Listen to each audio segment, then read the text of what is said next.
Hi folks, Lou here, and I'm going to talk about something that does not impinge directly on game design, but is related to it because it has importance for most ancient and medieval battles. Now, I'm not a fan of historical ancient and medieval battle games, and you may understand why when I explain this, but a lot of people like them, and when you get down to the bottom of it, cavalry has an awful lot to do with what happens. It was not common, especially in ancient times, for a commander to keep a reserve, perhaps more common in late medieval times. Early medieval times, probably very rare. Everybody wanted to get into the fight. The general wanted everybody in the fight. They didn't have reserves, or not significant reserves. And typically, they had some cavalry. So they would put cavalry on each flank and the infantry in the middle. That was almost always the way they worked things out. Now, frequently the cavalry was not disciplined.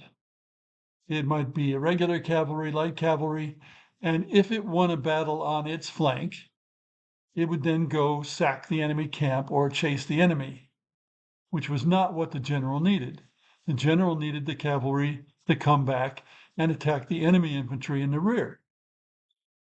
When that cavalry was disciplined, as with Hannibal and the Punic War, Second Punic War in general, then the cavalry would come back and attack the infantry in the rear and probably win the battle.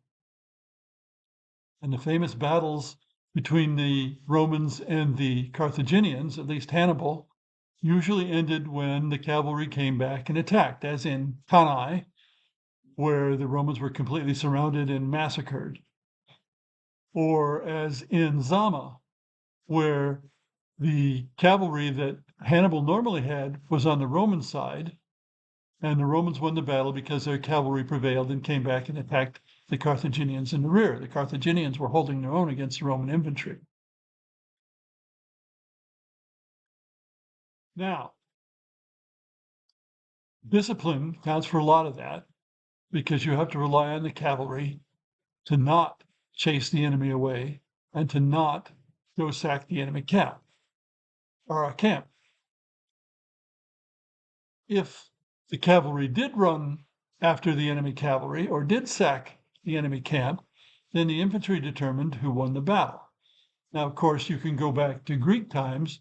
The Greek cavalry was generally not disciplined, and also there were not very many of them, far more infantry. You can go to other battles where the cavalry may have been 1/3 of the whole force, and that makes quite a bit of difference. The lesson here, I suppose, is if you're going to make a game, is your game just going to become which cavalry beats the other cavalry, or are you going to put more nuance into it to try to make it a little more interesting? Because without that nuance,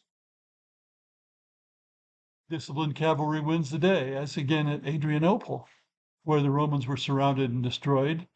Enemy cavalry had a lot to do with that, although it's overstated to say that that was the beginning of the cavalry age. It's just that cavalry was a lot faster than infantry and could get around the battlefield much faster, and so could have a stronger effect. And also, if you're infantry and you see a whole bunch of horses charging at you with pointy weapons and so on, that's not good for the morale at all. It's much worse than having enemy infantry coming towards you. Thanks for listening.